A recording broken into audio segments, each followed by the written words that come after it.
Agenda 21. It's an interesting article because people keep asking about Agenda 21. It's the United Nations Agenda 21. This was written October 28, 2009. It's from the American Thinker. It's talking about what it is. And it says, most Americans are unaware that one of the greatest threats to their freedom may be a United Nations program known as Agenda 21. The United Nations Department of Economic and Social Affairs Division for Sustainable Development created Agenda 21 as a sustainability agenda which is arguably an amalgamation of socialism and extreme environmentalism brushed with anti-American, anti-capitalist overtones. A detailed history on sustainable development definitions and critical actions can be found, and you have all the links on this site. I'll put all these articles I'm talking about tonight up on my website at the end of the show, cuttingthroughmatrix.com. But you see, Agenda 21, because so many people were talking about it who understood it on radio stations such as this, was getting a bad name. People were starting to be educated what it was all about. So they had to start changing some of the terms they were using when they referred to it. It says the preamble in chapter 28 described how Agenda 21 should be implemented at a local level. It's from national, international down to local. The United Nations purposely recommends, listen to this, the United Nations purposely recommends avoiding the term Agenda 21 and suggests a cleverly named alternative called smart growth. You've heard that, haven't you? Smart growth? Ads on TV. That's Agenda 21 because they suggested, that means they ordered people to use alternative names. It says the United Nations Millennium Papers, and the links on this site too, issue 2, page 5, says this of Agenda 21 and smart growth. This is United Nations' own writing here and advice to their members. Participating in a United Nations advocated planning process would be very likely bring out many of the conspiracy fixated groups and individuals in our society, such as the National Rifle Association, citizens' militias, and some members of Congress.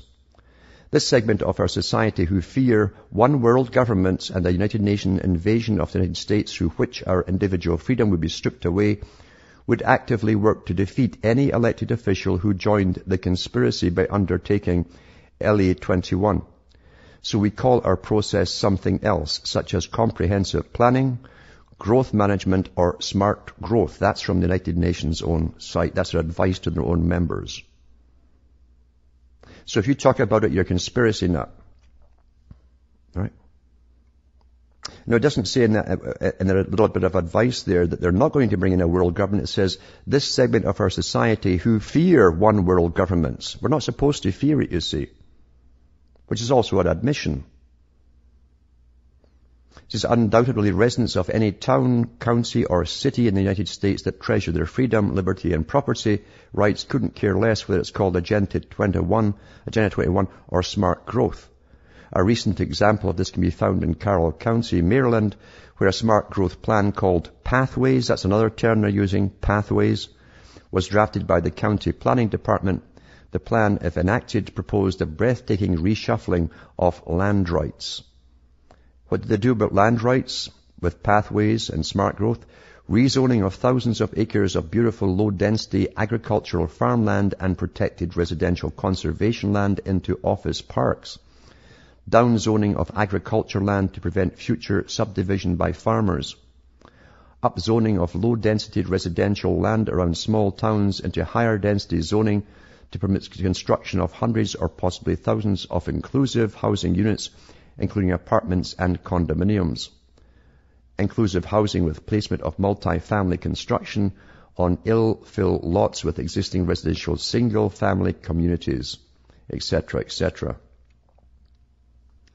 It says Carroll County, Maryland is one of 1,160 cities, towns, and counties worldwide that are members of the International Council for Local Environmental Initiatives, Local Governments for Sustainability, which is an international association of local governments as well as national and regional local government organizations that have made a commitment to sustainable development. See, they've bypassed everything, Congress, state level, right down to your local level, by creating all these organizations that then tell the local councils what to do. The ICLEI mission statement closely resembles that of Agenda 21. In fact, the ICLEI has special consultative status with the United Nations Economic and Social Council and coordinates local government representations in the UN processes, which led to representation in the UN to the Agenda 21.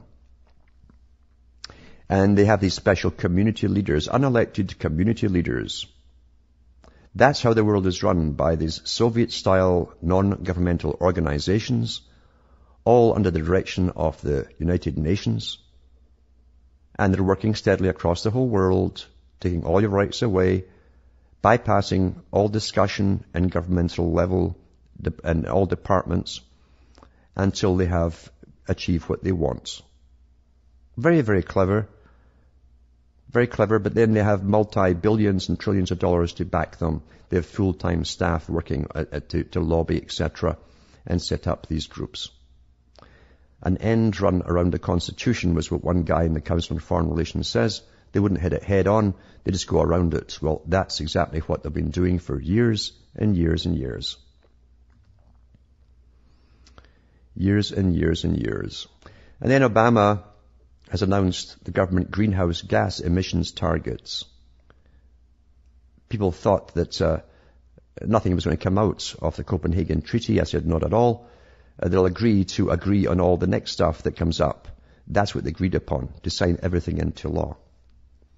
And this article here, I'll put this up on my site as well. It says it's by Juliet Elperin and Anne E. Combolt. President Obama set greenhouse gas emission targets to the federal government, announcing Friday that it would aim to reduce its emissions by 28% in 2020. As the largest energy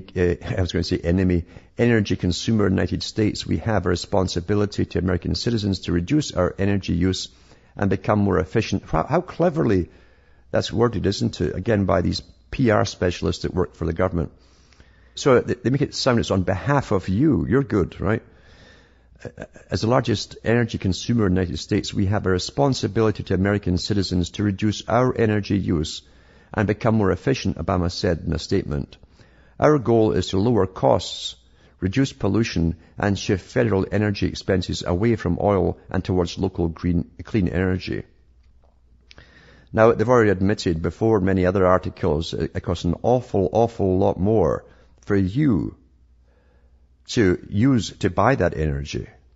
If you go green, as they say, go green. And they also say that for every job created through greening, 2 other jobs are lost. And that's a fact as well when you look into all the other ways you supply electricity. It says the White House estimated a savings of $8 billion to $11 billion in energy costs, and Nancy Sutley, who chairs the White House Council on Environmental Quality, estimated that it would amount to reducing greenhouse gas emissions by 88 million metric tons by 2020, equivalent to taking 17 million cars off the road for 1 year. They keep bringing up this kind of rubbishy kind of statistics, isn't it? Don't they? I mean, 88 million metric tons. They don't even go by measuring any carbon. What they do is see how much energy is going to be used, and that's how they work out this fake carbon figure. That's why you're going to pay for everything. Every joule of energy that you burn, you're going to pay through the nose for it. Big time. It says the initiative, Sutley told reporters, will hold the federal government accountable for leading by example. These are the guys that just put trillions into the banks that just looted the country and the world. It says, but it's not as sweeping as it could have been. Or in other words, they're telling you it's not as bad, so we should breathe a sigh of relief and be grateful. It does not, for instance, include emissions that stem from the activity or federal suppliers or from federal employees' communities. And while the Defense Department pledged Friday to reduce greenhouse gas emissions in non-combat areas 34% by 2020, this pledge does not include combat operations, which account for 62% of the department's carbon footprint. Have you ever watched these Hollywood movies where they're always blowing things up? And all you see is these massive black clouds all over the place. How come they can get away with it, but we can't? Eh? How come?